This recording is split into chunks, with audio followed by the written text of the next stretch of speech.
Hello and welcome to the Celebrity Died News channel. We're so glad to have you with us today. In this video, we take a moment to remember the lives and legacies of 9 American celebrities and comedians we sadly lost this week. These individuals have made remarkable contributions to the world through music, acting, sports, or activism. Their impact is immeasurable, and today we honor their memories. Throughout this video, we'll explore the extraordinary lives of these cherished figures, reflect on their influence in their respective fields, and recognize the lasting mark they've left. Don't forget to stay connected by subscribing to the channel. David Seidler, the acclaimed screenwriter whose work on The King's Speech won him an Academy Award, passed away on Saturday, March the 16th, while on a fly fishing trip in New Zealand.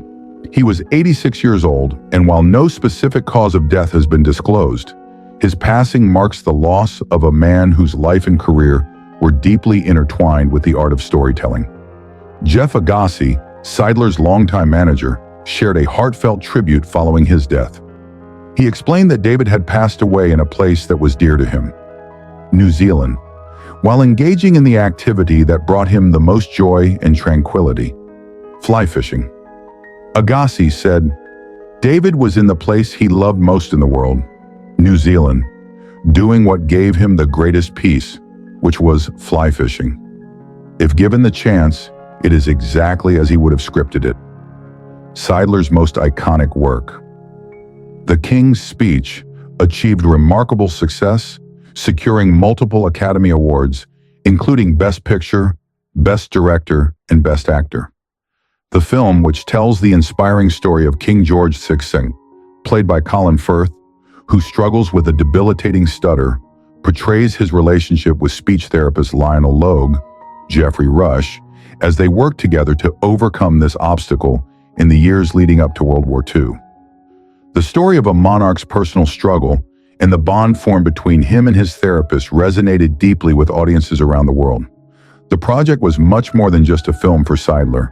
It was a personal endeavor born out of his own experience with a severe stutter as a child. Initially conceived as a stage play, the screenplay for The King's Speech became a work of passion and perseverance for Seidler. In addition to the Academy Award, the film earned him numerous accolades, including 2 BAFTA Awards and the prestigious Humanitas Prize. Seidler was not only known for his skill in script writing, but also for his love of storytelling in all its forms. His longtime manager, Agassi, fondly recalled Seidler's enthusiasm for sharing tales, whether over a meal, often one that Seidler had cooked himself, or in front of audiences captivated by his plays and films. His passion for storytelling was evident not only in his writing, but also in the way he connected with people, whether in intimate gatherings or on larger, more public stages. The stage version of The King's Speech, which Seidler adapted from his screenplay, gained international success. It was translated into more than 6 languages and performed across 4 continents, demonstrating the global reach and emotional resonance of Seidler's work. The play, which debuted in London's West End, was poised to make its way to Broadway, but its planned opening was interrupted by the COVID-19 pandemic in 2020. Seidler's body of work was not limited to The King's Speech. Earlier in his career, he wrote Onassis, The Richest Man in the World, 1988, and Tucker, The Man in His Dream, 1988, both of which earned him recognition for his talent in crafting compelling stories based on real-life figures and events. These works helped establish Seidler as a versatile writer capable of capturing the complexity of historical narratives. Even in his later years, Seidler's creative spirit remained active. At the time of his death, he had several projects in development, including feature films, limited series, and documentaries. His ability to continue working on a variety of new ideas up until the end of his life speaks to his unwavering passion for storytelling and his commitment to creating meaningful works that would continue to resonate with audiences for years to come. David Seidler's legacy will be remembered not only through the films and plays he created, but also through the impact he had on those who had the privilege of experiencing his work. His ability to capture complex human emotions and struggles, particularly through The King's Speech, has ensured that his influence will live on, inspiring future generations of writers, filmmakers, and storytellers. Bill Jorgensen, the iconic New York City broadcast news anchor, Best known for his memorable nightly sign-off, "It's 10 o'clock. Do you know where your children are?" Passed away on Wednesday at the age of 96. Jorgensen's death marks the loss of a legendary figure in local television journalism, whose voice was a nightly fixture for viewers throughout the late 1960s and 1970s. As the founding anchor of WNEW's 10 O'Clock News, now Fox 5 New York, Jorgensen played a pivotal role in shaping the program, which became one of the most influential news shows in New York City. His smooth, authoritative delivery and dedication to uncovering stories set a high standard for news broadcasting. Jorgensen anchored the show for over 12 years after being recruited from Cleveland's KYW-TV in 1967 to take on the 10 p.m. slot. During his tenure, the 10 o'clock message, famously read by the late Tom Gregory, became synonymous with Jorgensen's program and was a nightly ritual for viewers throughout the city, airing until the 1980s. Jorgensen's daughter, Rebecca Jorgensen, fondly remembered her father in a heartfelt Facebook post after his passing. "His never-give-up spirit lasted until his end of life, and I just hope to be able to follow his example as long as possible," she wrote.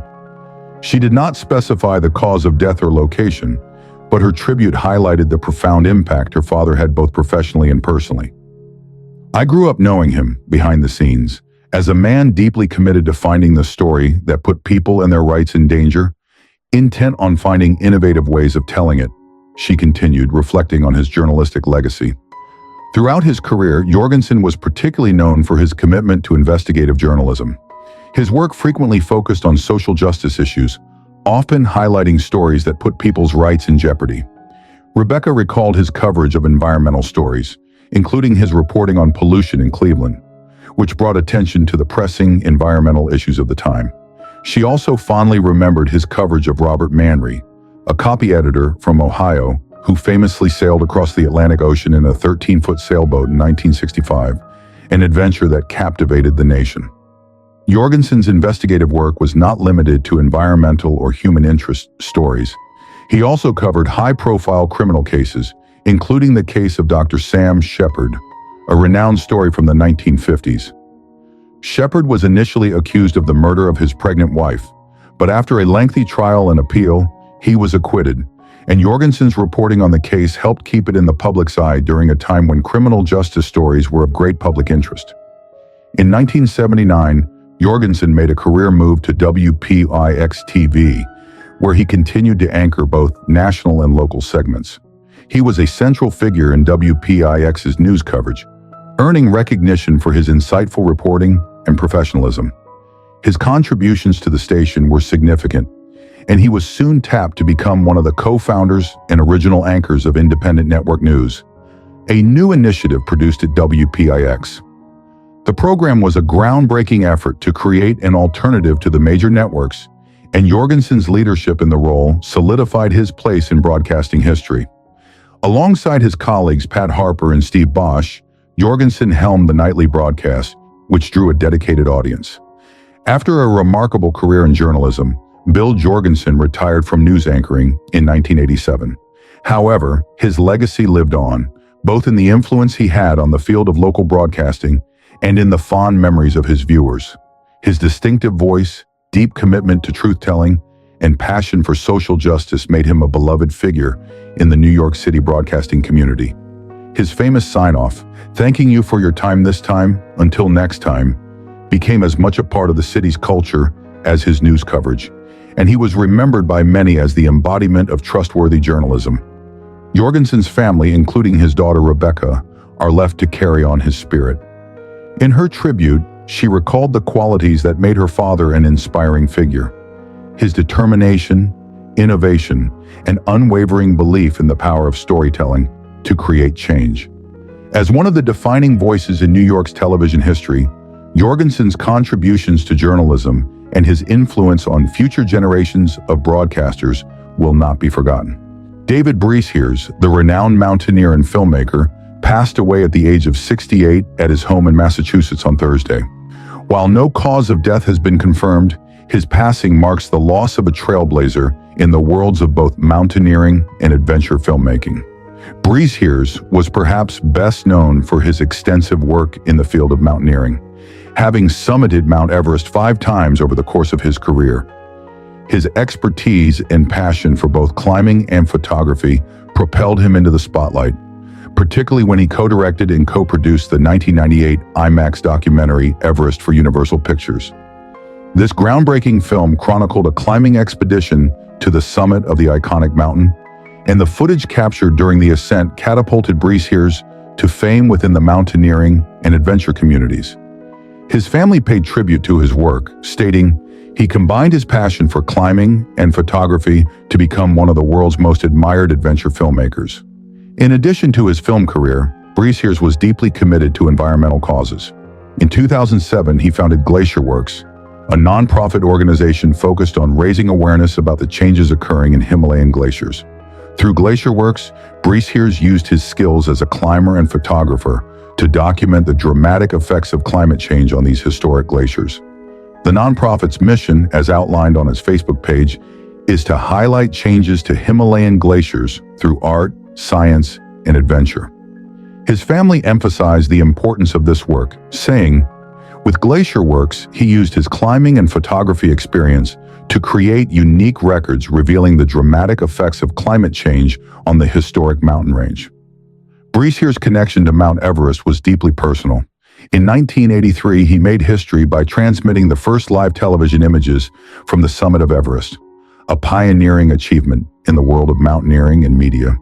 His contributions to the world of exploration were further solidified in 1998, when he became the first U.S. citizen to summit Everest twice, further cementing his status as one of the most accomplished climbers of his generation.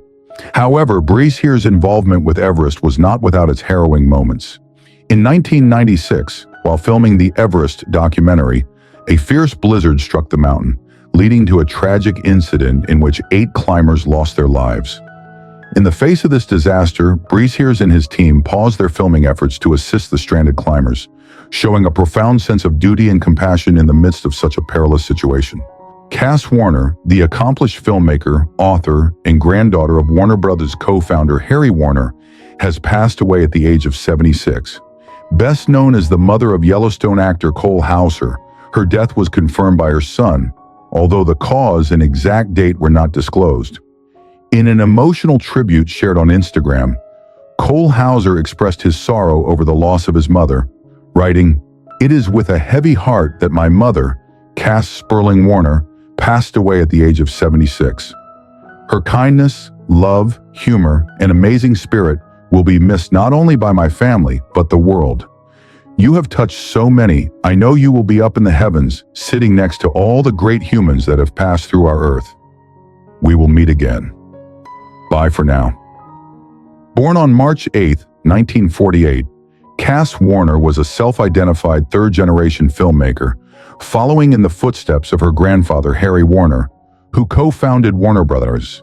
Her father, writer and producer Milton Sperling, played a significant role in the film industry, contributing to over 50 movies, including the Oscar-nominated The Court Martial of Billy Mitchell, 1955, and the 1958 classic Marjorie Morningstar, starring Gene Kelly and Natalie Wood.